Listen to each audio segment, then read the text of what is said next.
जय हिंद, नमस्कार साथियों, स्वागत है आपके अपने YouTube चैनल जीएस के तड़के पे। मैं हूं आपका होस्ट एंड दोस्त श्रीवास्तव जी लेकर आ चुके हैं बीएड एग्जाम सीरीज की, जो आपकी पेपर की तैयारी चल रही है मॉडल पेपर की। ठीक है, तो आज हम शुरू करने वाले हैं 2022 का जीएस का पेपर। आप हमेशा याद रखिएगा, कला वर्ग से भी मैंने क्वेश्चन कराए हैं। हिंदी की पूरी प्लेलिस्ट बन चुकी है 2016 तक की, आप उसको देख लीजिएगा, सारे के सारे मॉडल पेपर। उसके बाद कला वर्ग के मैंने कुछ पेपर करा दिए हैं, साथ ही आप जीएस के कराने जा रहा हूं, तो आप जो है इसको मिक्स करके पढ़ो। कला वर्ग के भी जो लोग जीएस पढ़ने जा रहे हैं, सामान्य अध्ययन पहला पेपर, वो कला वर्ग के भी कुछ क्वेश्चन देख लें, क्योंकि वहां से ही क्वेश्चन मैच भी कर जाते हैं। ठीक है, सिलेबस अगर आप ध्यान से देखोगे तो आपको समझ में आ जाएगा। ठीक है, इसकी पीडीएफ आपको टेलीग्राम में मिल जाएगी, आप हमें सर्च कर सकते हैं, वहां पर हमारा चैनल है जीएस का तड़का। ठीक है, और मोबाइल नंबर हमारा है 6397850110। आपको कुछ भी पूछना हो हमें व्हाट्सएप पर मैसेज कर सकते हैं।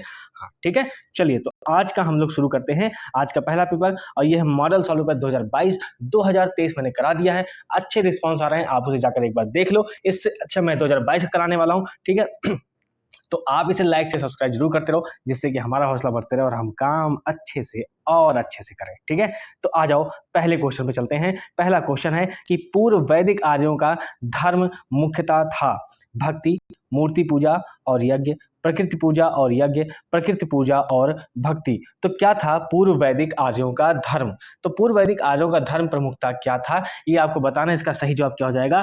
प्रकृति पूजा और यज्ञ। यानी वो प्रकृति की पूजा करते थे और यज्ञ करते थे। ठीक है, अगर मूर्ति पूजा होती ना, तो मूर्ति पूजा बाबू ये होती थी सिंधु घाटी सभ्यता में, सिंधु घाटी में, और बाद में फिर उत्तर वैदिक काल में हुई। ठीक है, लेकिन प्रकृति पूजा और यज्ञ कहां पे हुई है? वो हुई है पूर्व वैदिक काल में। अच्छा, अब एक चीज और याद रखो कैसे याद रखना है, देखो, पूर्व वैदिक काल यानी कि पूर्व वैदिक काल को ही क्या बोलते हैं? ऋग वैदिक काल। जो वेद हैं वो 4 पार्टों में बटे हुए, तो ऋग वैदिक काल। यहीं पर क्या लिखा गया? ऋग्वेद लिखा गया था। क्या लिखा गया था? ऋग्वेद लिखा गया था। ऋग वैदिक काल का जो टाइम पीरियड है वो है 1500 बीसी से 1500 बीसी से 1000 बीसी तक का था, और इसी बीच में क्या लिखा गया था? ऋग्वेद लिखा गया था। अच्छा तो ठीक है भाई, तो फिर 1000 बीसी से जो 600 बीसी का टाइम पीरियड आता है, 1000 बीसी से 600 बीसी का जो टाइम पीरियड आता है, वो क्या आता है? वो आता है उत्तर वैदिक काल। क्या लिख के आता है बाबू?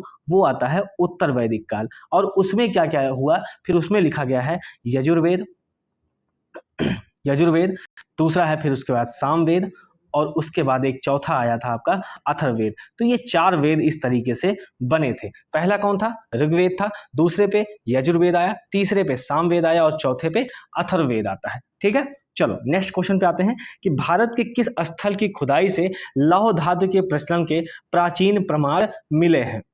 ऑप्शन है आपके तक्षशिला, अतरंजी खेड़ा, कौशाम्बी या फिर हस्तिनापुर। अब देखिए, यहां से भारत के किस स्थल से खुदाई से लौह धातु मिला? तो लौह धातु कहां से मिला है? अतरंजी खेड़ा से। अतरंजी खेड़ा भारत में कहां है? यूपी में। अच्छा भाई, यूपी में है, तो यूपी में कहां पे है? वो है एटा में। अच्छा चलो भाई, अच्छी बात है। अच्छा, एटा में ओडीओपी परियोजना के तहत अगर देखा जाए, वर्तमान में ओडीओपी परियोजना क्या होता है? ओडीओपी परियोजना, ओडीओपी परियोजना में क्या मिला? ओडीओपी परियोजना के तहत एटा में क्या फेमस है? तो घुंघरू की पग घुंघरू, समझ में आया? घुंघरू हो गया, घंटी हो गया, तो ये कहां पर है? ये एटा में फेमस है। ये तो नई चीज हो गई। अच्छा, एटा में किसी जो है कवि का जन्म हुआ था, वो कौन थे? वो थे आपके अमीर खुसरो। कौन थे? अमीर खुसरो। गांव कौन सा था उनका? पटियाली गांव। कौन सा गांव था? पटियाली गांव। अभी ये गांव कहां पर चला गया है? ये गांव जो है किस एरिया में चला गया, किस जिले में चला गया है? वो चला गया है कासगंज में। कहां चला गया है? कासगंज। ये हो गया एटा की कहानी। अब अतरंजी खेड़ा में जो लौह धातु मिला था, उस लौह धातु में क्या क्या मिला था ये भी समझ लो। जैसे उसमें बाण मिला था, भाला मिला था, ठीक है, चिमटे मिले थे, कीले मिली थी, तो ये सब चीजें, मछली पकड़ने वाला कांटा मिला था, तो ये सारी चीजें यहाँ पर मिली थी। कहां पर? अतरंजी खेड़ा में। आपको ये पॉइंट समझ में आ गया? चलो नेक्स्ट क्वेश्चन पे आते हैं। नेक्स्ट क्वेश्चन पे आते हैं, आइए। दिल्ली की कुव्वतुल इस्लाम मस्जिद के प्रांगण में उन्नत प्रसिद्ध लौह स्तंभ किसकी स्मृति में बना है? ऑप्शन है आपके अशोक, चंद्रगुप्त, हर्ष और अनंगपाल। तो किसके स्तंभ में बना हुआ था? किसकी याद में बनाया गया है? तो ये बना है चंद्रगुप्त की याद में। ठीक है, ये गुप्त वंश के थे। अच्छा, गुप्त वंश की स्थापना किसने की थी? तो गुप्त वंश की स्थापना की थी श्री गुप्त ने। किसने की थी? श्री गुप्त ने गुप्त वंश की स्थापना की थी। ठीक है ना, और ये है आप कौन? चंद्रगुप्त। चंद्रगुप्त द्वितीय, चंद्रगुप्त द्वितीय की याद में बना था कौन सा? कुव्वत इल इस्लाम मस्जिद में जो लौह स्तंभ रखा गया है, वो बनवाया था किसने? चंद्रगुप्त द्वितीय ने। ठीक है ना, चलिए और आगे आते हैं। पाल वंश का संस्थापक कौन था जिसे बंगाल की आम जनता ने अराजकता से मुक्ति दिलाने के लिए चुना था? गोपाल, धर्मपाल, देवपाल या फिर नारायणपाल? तो पाल वंश का संस्थापक कौन था? देखिए, पाल वंश का संस्थापक कौन था? गोपाल था। ठीक है, इसे बंगाल की आम जनता ने अराजकता से मुक्ति दिलाने के लिए चुना था। ठीक है, गोपाल ने क्या किया था? ओदंतपुरी विश्वविद्यालय, कौन सा विश्वविद्यालय? ओदंतपुरी विश्वविद्यालय की स्थापना की थी। अच्छा भाई, ठीक है। फिर एक नाम आ गया धर्मपाल, धर्मपाल आ गए। तो गोपाल वंश, ये तो पाल वंश के संस्थापक कौन हुए? गोपाल हो गए। उसमें से एक राजा कौन निकल के आए? धर्मपाल। इन्होंने क्या किया था? कौन से विश्वविद्यालय की स्थापना की थी? तो इन्होंने स्थापना की थी विक्रमशिला की। किसकी स्थापना की थी? विक्रमशिला विश्वविद्यालय की। ठीक है, तो बिहार में एक और विश्वविद्यालय है, ये सब बिहार में ही है, ये विक्रमशिला, उदंतपुरी, नालंदा। अब नालंदा विश्वविद्यालय की स्थापना किसने की थी? तो नालंदा विश्वविद्यालय की स्थापना गुप्त सम्राट कुमारगुप्त, क्या नाम उनका? कुमारगुप्त ने किया था। तो अब ध्यान से सुनो, ये क्वेश्चन बनता कैसे है। 3 ही विश्वविद्यालय इंपॉर्टेंट है। पहला तो ये हो गया कि ओदंतपुरी कौन लेके गया? वो गोपाल लेके गए। विक्रमशिला कौन लेके गया? वो धर्मपाल लेके गए। और नालंदा विश्वविद्यालय कौन लेके गया था? वो गुप्त वंश के संस्थापक थे कुमारगुप्त। गुप्त वंश के सम्राट थे कौन? कुमारगुप्त ने किया था। ठीक है, चलिए नेक्स्ट क्वेश्चन पे आते हैं कि जलियांवाला बाग हत्याकांड के लिए जिम्मेदार ओ डायर को निम्न में से किसने गोली मार डाला? तो किसने गोली मारी थी? ऑप्शन आपका पृथ्वीराज सिंह आजाद, सरदार किशन सिंह, उधम सिंह या सोहन सिंह जोश ने। तो किसने मारा था? देखो, यहां पर मारा था उधम सिंह ने। किसने मारा था?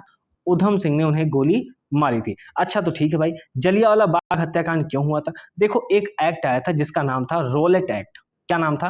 Rowlatt act. इसमें क्या होता था कि इसमें जो अंग्रेज सैनिक किसी को भी उठाएंगे, उठा करके जेल में डालेंगे और डालने के बाद मुकदमा चला देंगे और पीछे से, मतलब विरोध आप कर ही नहीं सकते, कोई भी क्रिया का जवाब प्रतिक्रिया में नहीं आएगा। मतलब न्यूटन का थर्ड लॉ बाबू हो ही नहीं सकता था इनके वाले एक्ट में। ठीक है, यानी क्रिया का प्रतिक्रिया नहीं। तो इसीलिए कहा गया था कि बिना वकील, बिना अपील और बिना दलील वाला कानून है। मतलब आप अपील भी नहीं कर सकते, आप वकील भी नहीं रख सकते, अपनी दलील भी नहीं रख सकते हैं और आपको सजा मिल जाएगी। ठीक है, ये था रोलेट एक्ट। अच्छा, अब क्या हुआ? रोलेट एक्ट तो विरोध चल ही रहा था, साथ ही इन्होंने क्या किया? 2 लोगों को गिरफ्तार कर लिया। एक का नाम था सैफुद्दीन किचलू और एक थे डॉक्टर सतपाल। कौन थे? डॉक्टर सतपाल। इनको इन्होंने गिरफ्तार कर लिया। अच्छा, इनको इन्होंने गिरफ्तार तो कर लिया, लेकिन गिरफ्तार करने के बाद बाबू क्या हुआ? देखो, 10 अप्रैल को गिरफ्तार किया। अब अगली जो कहानी बनती है, वो अगली कहानी ये बनती है कि 13 अप्रैल को ही जलियांवाला बाग हत्याकांड होता है। 13 अप्रैल को क्या होता है? जलियांवाला बाग हत्याकांड होता है।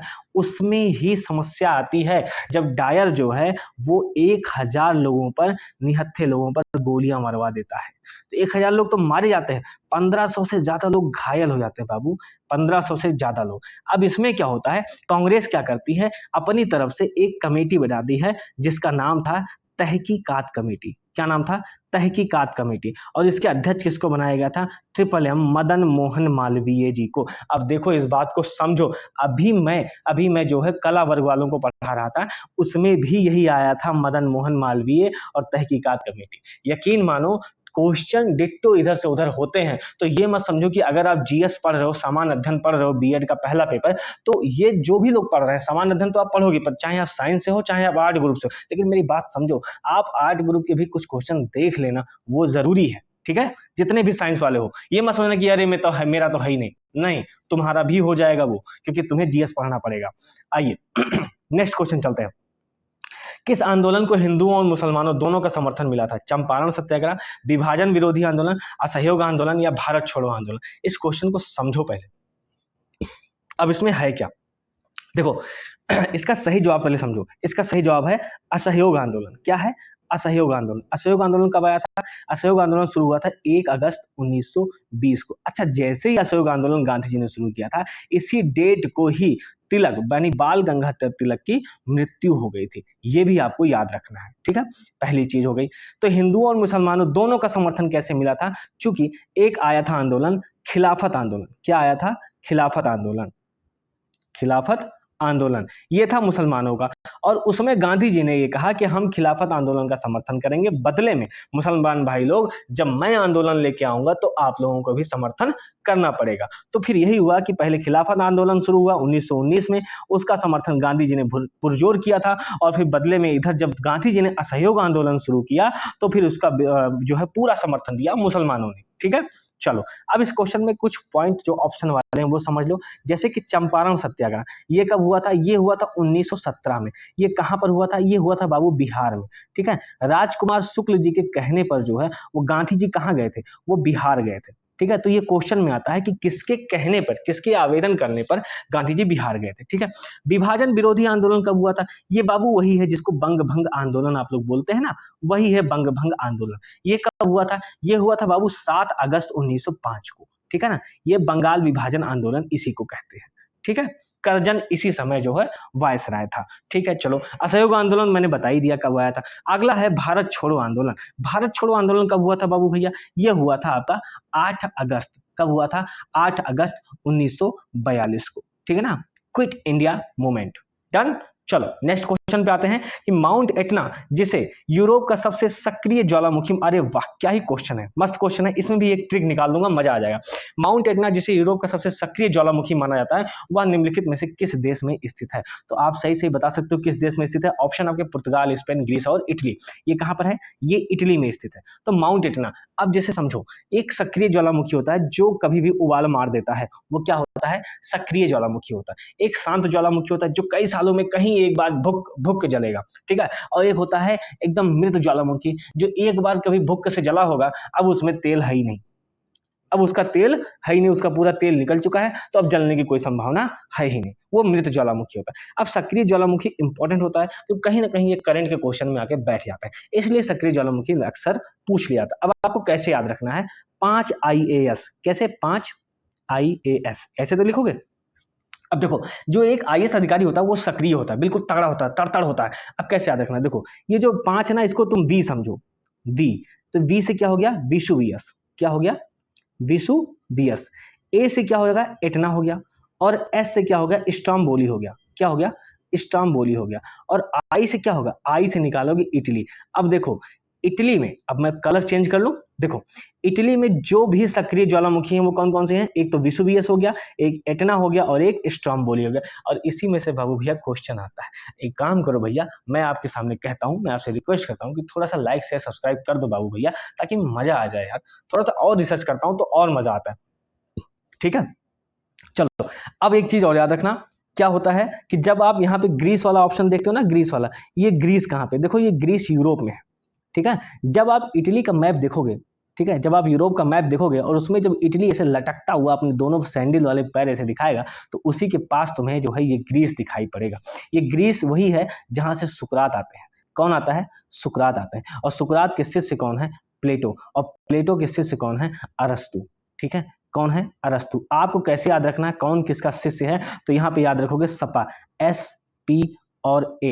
सुकरात के शिष्य कौन है? प्लेटो। प्लेटो के शिष्य कौन है? अरस्तु, ठीक है। ये इतना याद रख सकते हो। हाँ अगर किसी को एक लाइन और आगे जाना है तो अरस्तु के शिष्य कौन थे? सिकंदर थे, ठीक है। लेकिन आप सपा याद रखोगे तो आपका काम बन जाएगा मजेदार तरीके से, एकदम चटकारा लेके। चलो आओ नेक्स्ट क्वेश्चन में चलते हैं। अच्छा इसका समझ में आ गया, इसका सही जवाब क्या हो जाएगा? इसका सही जवाब है आपका इटली है, ठीक है। चलो नेक्स्ट क्वेश्चन है कि निम्नलिखित में से कौन सी एक आग्नेय चट्टान नहीं है? ग्रेनाइट, नाइस, इनोवा या फिर बेसाल्ट। तो कौन नहीं है आपको बताना है इसमें निम्नलिखित में से। तो आप क्या बताएंगे इसका? ये हो जाएगा नाइस। ये नाइस यानी नीस ही होता है, ठीक है। इसी को नाइस बोलते हैं, इसी को नीस भी बोला जाता है। ये आग्नेय चट्टान नहीं है, ठीक है।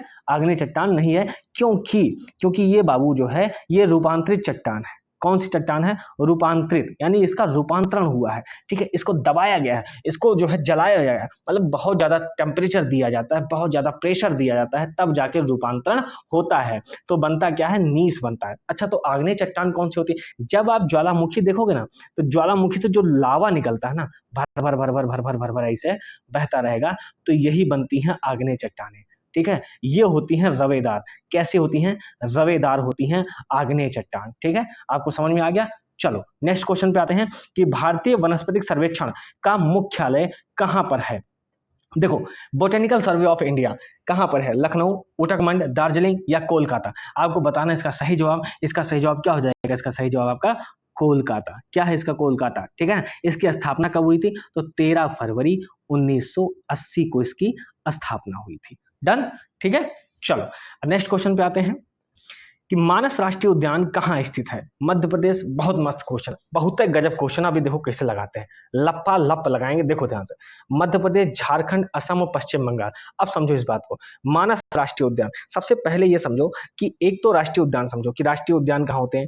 अच्छा, दो चीजें समझा सकता हूँ, समझो पहले। एक राष्ट्रीय उद्यान होता है, एक होता है वन्य जीव अभ्यारण्य। क्या होता है? वन्य जीव अभ्यारण्य। अब समझो बात को, राष्ट्रीय उद्यान वो होते हैं जिसमें पेड़ पौधे भी हो जाए, ठीक है, पेड़ पौधे और जीव जंतु भी हो जाए, ठीक है ना। लेकिन वन्य जीव अभ्यारण्य में सीधा फोकस किस पे किया जाता है? जीव जंतुओं पर किया जाता है। डन हो गया, समझ में आ गया। चलो अब दूसरी चीज समझो, क्वेश्चन पे आते हैं डायरेक्ट। क्वेश्चन क्या है कि मानस राष्ट्रीय उद्यान कहां पर स्थित है? झारखंड, असम, पश्चिम बंगाल, मध्य प्रदेश। इसका सही जवाब क्या हो जाएगा? इसका सही जवाब आपका हो जाएगा कि असम में है मानस राष्ट्रीय उद्यान।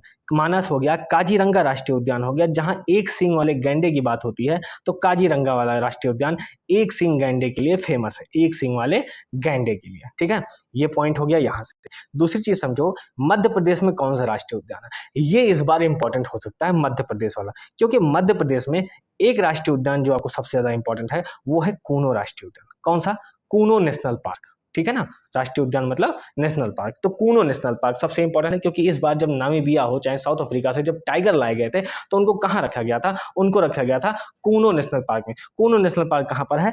मध्य प्रदेश में। इसके अलावा जो है वो कान्हा नेशनल पार्क है, पेंच नेशनल पार्क है। ये सब कहां पे है? ये सब बाबू आपके किस में है?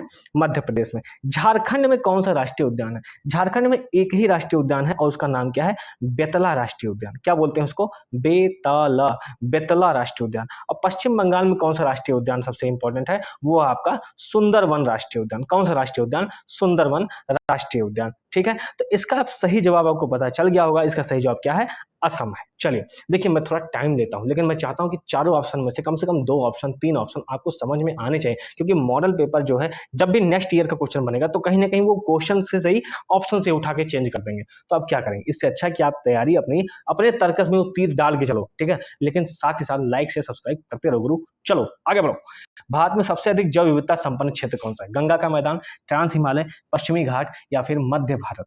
अब समझो, सबसे पहले समझो कि जैव विविधता क्या है। जैव विविधता वो होती है जहां पर सबसे अधिक भिन्न भिन्न प्रकार के जीव मिलते हैं। एक लाइन में तुम्हें समझ में आ गया होगा। अब देखो मैं, वो ऑप्शन दे रहा है गंगा का मैदान, ट्रांस हिमालय, पश्चिमी घाट या मध्य भारत। देखो यहां पर सबसे सही ऑप्शन क्या है? आपका पश्चिमी घाट। अब समझो, भारत में जैव विविधता कहां पर सबसे ज्यादा पाई जाती है? अब समझो, वो क्षेत्र आपके चार क्षेत्र हैं। कौन कौन से? एक तो आपका पश्चिमी घाट पहला हो गया, एक आप ले सकते हो हिमालय। कौन सा ले सकते हो? हिमालय, ठीक है। दूसरा आपका ले सकते हो इंडो बर्मा क्षेत्र, इंडो बर्मा क्षेत्र। और तीसरा आप ले सकते हो सुंडा लैंड। क्या ले सकते हो? सुंडा लैंड। अब देखो कहां कहां पर। देखो हिमालय में हिमालय हो जाएगा। जैसे यहाँ पे देखो ट्रांस हिमालय दिया ना, तो ट्रांस हिमालय मत चला जाना। ट्रांस का मतलब होता है वह पार, यानी हिमालय के पार, ठीक है। तो यहाँ पर तो कोई ऐसा कुछ होगा ही नहीं, ठीक है। हिमालय तुम्हारा हो गया, एक हो गया। दूसरा तुम्हारा इंडो बर्मा, यानी वो आपका इंडो बर्मा वाला क्षेत्र हो जाएगा, म्यांमार और इंडिया वाला क्षेत्र हो जाएगा, जो रीजन है वो। और सुंडालैंड यानी कि ये आपका अंडमान निकोबार द्वीप समूह वाला हो जाएगा। और पश्चिमी घाट आपका ये हो जाएगा। अब कहो तो मैं इसमें मैप बना दूं, अगर आपको समझ में आ जाए तो कोई बात नहीं, जिसको समझ में आ गया वो स्किप कर सकता है, इसको भगा सकता है। पर अगर जिसको नहीं समझ में आए वो 2 मिनट रुक करके बाबू इस चीज का मजा ले लीजिए आप लोग, ठीक है ना, ताकि मजा ही आ जाए। चलो देखो, अब देखो ध्यान से, इसमें क्या होता है, एक सेकेंड, चलो अब ठीक है। अब देखो इसमें, एक तो आपका पश्चिमी घाट आपका ये हो गया, ठीक है, ये हो गया। अब देखो मैं बनाने जा रहा हूं हिमालय रीजन। हिमालय रीजन आपका ये वाला हो जाएगा, ठीक है, हिमालय रीजन। और उसके बाद फिर मैं बनाने जा रहा हूं इंडो बर्मा क्षेत्र, ये इंडो बर्मा हो गया। और फिर मैं बनाने जा रहा हूं आपका सुंडालैंड वाला क्षेत्र। तो ये 4 हॉटस्पॉट क्षेत्र हैं जो भारत में पाए जाते हैं। वैसे वर्ल्ड में कितने हैं? तो वर्ल्ड में आपके 36 हैं। कितने हैं? 36 है, ठीक है। चलो नेक्स्ट क्वेश्चन पे आते हैं कि साइलेंट वैली परियोजना निम्नलिखित में से किस राज्य से संबंधित है? उत्तराखंड, हिमालय, केरल और तमिलनाडु। तो किससे संबंधित है साइलेंट वैली परियोजना? बिल्कुल, शांत घाटी आपको कहां मिलती है? वो मिलती है आपको केरल में। कहां मिलती है? केरल में मिलती है, ठीक है ना। फूलों की घाटी कहां पर है? फूलों की घाटी देखो, नंदा देवी कहां पर है? फूलों की घाटी ये सब कहां पर है? ये उत्तराखंड में है, ठीक है ना। कुछ दर्रे की बात भी कर लोगे तो हिमाचल प्रदेश में कौन सा दर्रा है, जैसे कि सिरोही दर्रा, सबसे ज्यादा इंपॉर्टेंट कौन सा दर्रा है, सिरोही दर्रा। यहाँ से कौन सी नदी निकलती है, घुसती है, निकलती नहीं, एंट्री करती है, तो वो होती है आपकी सतलज नदी। कौन सी नदी होती है, वो होती है सतलज नदी। सतलज नदी कहाँ से निकलती है, वो निकलती है राकसताल से। राकसताल बाबू कहाँ पर है, ये है आपका तिब्बत में है, ठीक है ना। तिब्बत पर इस समय किसका कब्जा चल रहा है, वो है चीन का, ठीक है ना। चलो आ जाए।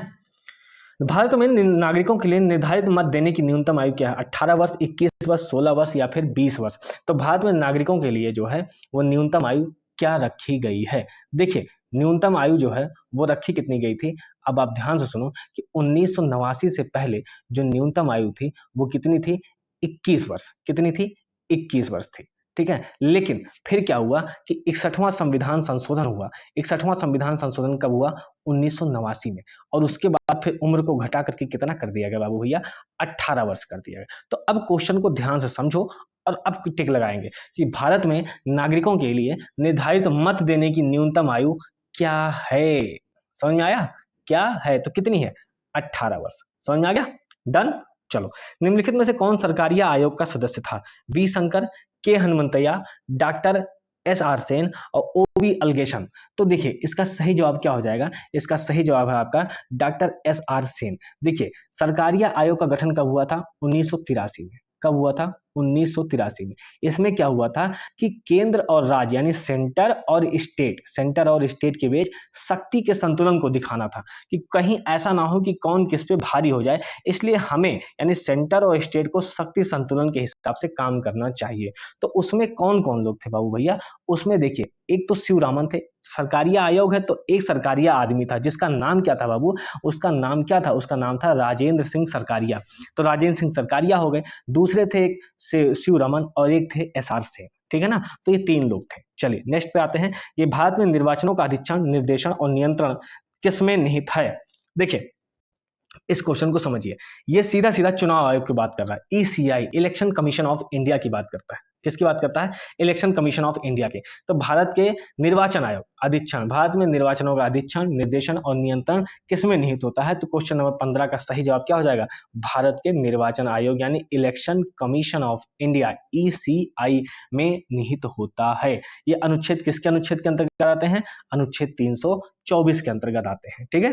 चलो, निम्नलिखित में से कौन अंतर्राज्यीय परिषद गठन करने के लिए अधिकृत है, संसद, राष्ट्रपति, लोकसभा के अध्यक्ष या फिर प्रधानमंत्री। देखिए इसका सही जवाब क्या हो जाएगा, अंतर्राज्यीय परिषद। अब देखिए राज्य के बीच अगर जो है कोई विवाद होता है तो उनको सुलझाने के लिए एक परिषद का गठन किया गया, और ये कौन किया था, कौन अधिकृत है, इसके लिए ऑप्शन नंबर बी राष्ट्रपति अधिकृत है। और ये किस अनुच्छेद में कही गई है बात, ये बात कही गई है अनुच्छेद 263 में कही गई है, ठीक है।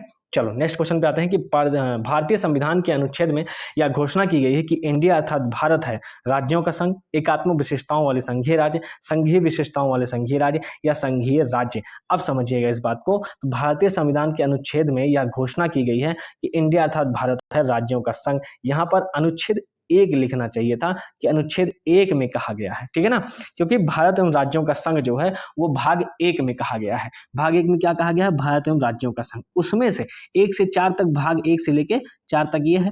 फिर भाग 2 में क्या है, नागरिकता। इसको नागरिकता कहां से हम लोगों ने लिया है, ब्रिटेन से लिया है। कहां से लिया है, ब्रिटेन से लिया है। ये किस अनुच्छेद से किस अनुच्छेद तक है, 5 से 11 तक। उसके बाद फिर आता है तीसरे भाग में मौलिक अधिकार। मौलिक अधिकार कहां से लिया गया है, ये लिया गया है यूएसए से। ये किस कहां से कहां तक आता है, तो ये आता है 12 से, अनुच्छेद 12 से लेकर 35 तक। उसके बाद फिर आता है राज्य के नीति निर्देशक तत्व। भाग 4 में क्या है, डीपीएसपी, राज्य के नीति निर्देशक तत्व। ये कहां से लिया गया है, ये लिया गया है आयरलैंड से। कहां से लिया गया है, आयरलैंड से, ठीक है। चलो उसके बाद फिर आता है आपका मौलिक कर्तव्य। क्या आता है, फंडामेंटल ड्यूटीज। और फंडामेंटल ड्यूटी यानी भाग 4A में लिया गया है। 4A में कहां लिया गया है, वो लिया गया फंडामेंटल ड्यूटी। ये कहां से लिया गया है, ये लिया गया है यूएसएसआर से। यूएसएसआर यानी रूस नहीं बोल सकते थे उस समय, संयुक्त रूस था, तो यूएसएसआर, ठीक है। स्वर्ण सिंह समिति की सिफारिश पर 10 फंडामेंटल राइट्स रखे गए थे। डन। चलो आओ नेक्स्ट क्वेश्चन पे आते हैं कि भारत में किसकी स्वीकृति के बिना कोई भी सरकारी खर्च नहीं किया जाता, संसद, प्रधानमंत्री, राष्ट्रपति या फिर उच्चतम न्यायालय। तो किसके स्वीकृति के बिना बाबू? तो ये होता है संसद के स्वीकृति के बिना। और संसद कितने लोगों से मिलकर बनती है बाबू भैया? संसद बनती है 3 लोगों से मिलकर। मैंने बताया हुआ है, एक तो पहला नाम कौन सा है? प्रेसिडेंट, दूसरा लोकसभा और तीसरा है आपका राज्यसभा। कौन है? राज्यसभा, ठीक है। संसद में मिलकर बनती है। संसद किस अनुच्छेद के आर्टिकल में कहा गया है? तो 79 में संसद की व्याख्या की गई है, ठीक है। अब दूसरी चीज समझो, जो यहाँ कहा गया कि सरकारी खर्च नहीं किया जाता, ये किस अनुच्छेद में कहा गया है? तो ये कहा गया है 112 में। क्या कहा गया? 112 में। एक चीज और समझो, बजट, जब कहते हैं ना कि बजट आ गया, दूसरी चीज समझो कि बजट का शब्द का उल्लेख पूरे संविधान में कहीं नहीं किया गया है। ये याद रखना, बजट शब्द का उल्लेख पूरे संविधान में कहीं नहीं किया गया है।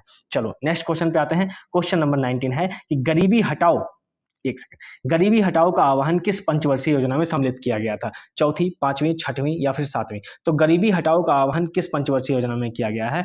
वो पंचवर्षीय योजना कौन सी है? पांचवी पंचवर्षीय योजना। एक चीज और समझना है, यहाँ पर थोड़ा सा डिटेलिंग दूंगा, बहुत जरूरी है, क्योंकि कुछ टीचर इसे गलत समझा देते हैं और यही हो जाता है मामला डाउन। तो इसको याद रखो आप, ठीक है। देखो, लोग कहते हैं कि पांचवी जो पंचवर्षीय योजना थी वो 4 साल चली थी, 1974 से 1978 तक। उसके बाद फिर जनता पार्टी की सरकार आ जाती है, तो वो क्या करती है? 78 से 79 एक प्लान चलाती है और 79 से 80 दूसरा प्लान चलाती है, ठीक है। अब क्या होता है, इसको वो रोलिंग प्लान बोलते हैं। क्या बोलते हैं? रोलिंग प्लान बोलते थे। अब ध्यान से सुनना, अभी यहाँ चेंजिंग होगा, क्योंकि जनता पार्टी की सरकार जो है 1980 में ढह जाती है और उसके बाद फिर इंदिरा गांधी यानी कांग्रेस की सरकार आ जाती है। तो फिर कांग्रेस जब आती है तो वो क्या करती है, जो मैं कलर चेंज करता हूं, अब आप समझो, थोड़ा सा इसमें समझना है। वो क्या करती है कि कांग्रेस का देखो 4 साल तो ये चली गया था, 1 साल रह गया था, तो कांग्रेस ने क्या किया कि जो 78 से 79 इनका वाला था, इसको अपने में शामिल कर लिया। तो ये पांचवी जो पंचवर्षीय योजना थी वो 74 से 79 तक मानी जाती है। और इसीलिए जो रोलिंग प्लान है, वो क्वेश्चन भी आता है कि रोलिंग प्लान कब चला था, तो कब उसका माना जाएगा? अब रोलिंग प्लान कांग्रेस ने क्या किया, इनका 1 साल छोड़ दिया, तो रोलिंग प्लान कब से कब तक माना जाएगा? वो होगा 79 से 80 में, ठीक है। तो रोलिंग प्लान 1 साल का था और पांचवी पंचवर्षीय योजना इस तरीके से टूट कर चली थी, पर वो अपना 5 साल पूरा की थी। और गरीबी हटाओ का नारा किसमें दिया गया था? पांचवी पंचवर्षीय योजना में ही दिया गया था, ठीक है। आइए नेक्स्ट क्वेश्चन चलते हैं। कृषि एवं ग्रामीण विकास क्रियाओं के सभी प्रकार के साख आवश्यकताओं की पूर्ति करने वाली एकमात्र संस्था कौन सी है? आरबीआई है, नाबार्ड है, एआरडीसी है या फिर नेफेड है? तो देखो, इसका सही जवाब क्या हो जाएगा? इसका सही जवाब है आपका कि यहाँ पर जो है वो नाबार्ड थी। वो संस्था कौन सी थी? नाबार्ड थी। और इसकी स्थापना कब हुई थी? 1982 में हुई थी। कब हुई थी इसकी स्थापना? इसकी स्थापना हुई थी 1982 में, ठीक है। नेक्स्ट क्वेश्चन पे आते हैं कि निम्न में से कौन सा कर केंद्र सरकार नहीं लगाती है? उपहार कर, मनोरंजन कर, व्यक्तिगत कर या फिर निगम कर? अब देखिए, इसमें क्या होता है, इसमें जो एक कर है वो आपका मनोरंजन कर। ध्यान से सुनना, कौन सा कर केंद्र सरकार नहीं लगाती, यानी वो कर कौन लगा सकता है? तो मनोरंजन कर नहीं लगाती, तो मनोरंजन कर कौन लगाता है? तो वो लगाती है आपकी, मैंने लिख दिया बोर्ड पर, वो है कौन सी? राज्य सरकार लगाती है, ठीक है। नेक्स्ट क्वेश्चन है कि भारत में रुपए का अवमूल्यन पहली बार किस वर्ष किया गया था? वह सन कौन सा था? 1949, 1996, 1972, 1990? देखो, यहाँ पर जो है पहली बार जो रुपए का अवमूल्यन किया गया था वो किया गया था 1949 में किया गया था। अच्छा, एक बात समझना ध्यान से कि जब भी रुपए का अवमूल्यन होगा तो फिर उस देश के, जिस देश के रुपए का अवमूल्यन होगा, उस देश के निर्यात बढ़ेंगे। यानी अगर किसी देश को अपना निर्यात बढ़ाना है ना, तो रुपए को क्या करेगा? रुपए की कीमत को गिरा देगा, यानी रुपए का अवमूल्यन कर देगा, तो उसका निर्यात जो है वो बढ़ जाएगा, ठीक है। चलो, कार्बन टैक्स लगाने वाला विश्व का प्रथम देश कौन सा है? स्वीडन, न्यूजीलैंड, ब्राजील या फिर फ्रांस? देखो, कार्बन टैक्स लगाने वाला विश्व का प्रथम देश कौन सा है? वो है न्यूजीलैंड। कौन है? न्यूजीलैंड। और हमें भी कार्बन मुक्त भारत बनाना है, ठीक है, याद रखना। तो 2070 तक हम 0 कार्बन लेके आने वाले हैं। इंडिया कब तक लाने वाली है? 2070 तक। चलिए, उत्तर प्रदेश की प्रथम महिला मुख्यमंत्री कौन थी? सरोजिनी नायडू, विजय लक्ष्मी पंडित, सुचेता कृपलानी या सुश्री जयललिता? देखिए, इसका सही जवाब क्या हो जाएगा? उत्तर प्रदेश की प्रथम महिला मुख्यमंत्री कौन थी? सुचेता कृपलानी। कौन थी? सुचेता कृपलानी जी थी। अच्छा, इस ऑप्शन में देखो सरोजिनी नायडू है। सरोजिनी नायडू के बारे में इतना समझो कि वो 1925 में इंडियन नेशनल कांग्रेस यानी कि आईएनसी यानी भारतीय राष्ट्रीय कांग्रेस की अध्यक्ष बनी थी। जब यह अधिवेशन कहाँ हुआ था? यह अधिवेशन हुआ था कानपुर में। कहाँ हुआ था? कानपुर में हुआ था। और इसके बाद ये किसी भी स्वतंत्र भारत की प्रथम किसी राज्य की यानी यूपी की ही वो राज्यपाल भी बनी थी। कौन? सरोजिनी नायडू जी, ठीक है। विजय लक्ष्मी पंडित कौन है? ये पंडित जवाहरलाल नेहरू की, एक सेकंड जाओ, हाँ, विजय लक्ष्मी पंडित कौन है? ये है पंडित जवाहरलाल नेहरू जी की बहन है। और फिर एक चीज समझो, ये संयुक्त राष्ट्र महासभा में यानी कि ये 8वीं अध्यक्ष बनी थी। अगर हम महिला की बात करें तो ये महिला के नंबर में पहली महिला थी। ये पहली महिला अध्यक्ष थी, कहाँ की? यूएनओ की, ठीक है, यूनाइटेड नेशन ऑर्गेनाइजेशन की ये पहली महिला अध्यक्ष थी। कौन सी? विजय लक्ष्मी पंडित। सुश्री जयललिता ये तमिलनाडु की मुख्यमंत्री रह चुकी हैं, ठीक है। अब इनकी मृत्यु हो चुकी है, इनको अम्मा भी बुलाते हैं, ठीक है। अरे भैया थोड़ा सा तो लाइक से सब्सक्राइब करो महाराज। चलो, सब्सक्राइबर ना बढ़े तुम लोग की वजह से, खाली देख देख के चले जाओ, हैं? जैसे लग रहा मुंह बिच्छू बिछवाड़ा है, मुंह मोड़ लो तुरंत। किस भारतीय राज्य में गमछा एक सांस्कृतिक प्रतीक है? केरल, राजस्थान, असम और हरियाणा। देखिए, गमछा एक सांस्कृतिक प्रतीक कहां पर है? तो वो है असम में। कहां पर है? वो असम में है। देखिए, असम में दो प्रकार के गमछा बनते हैं, एक तो डका कहा जाता है और दूसरे को कूलम कहा जाता है। क्या कहा जाता है? कूलम कहा जाता है। तो भारतीय राज्य में गमछा एक सांस्कृतिक प्रतीक किसमें? असम में, ठीक है। चलो, आज के 25 क्वेश्चन ये हो चुके हैं। ये पार्ट 1 था 2022 का, और हम नेक्स्ट लेके आएंगे 25 क्वेश्चन और लेके आएंगे, तो वो पार्ट 2 होगा। तो आप लोग इसको लाइक से सब्सक्राइब जरूर कीजिएगा, और अगर यहाँ तक आ चुके हैं तो जरूर सब्सक्राइब कीजिएगा बाबू भैया, शेयर जरूर कीजिएगा अपने दोस्तों के साथ। और हाँ, गवर्नमेंट कॉलेज मिल के रहेगा, थोड़ा सा मॉडल पेपर बढ़िया से लगाओगे तो जरूर मिलेगा, ठीक है। चलो, थैंक यू, धन्यवाद।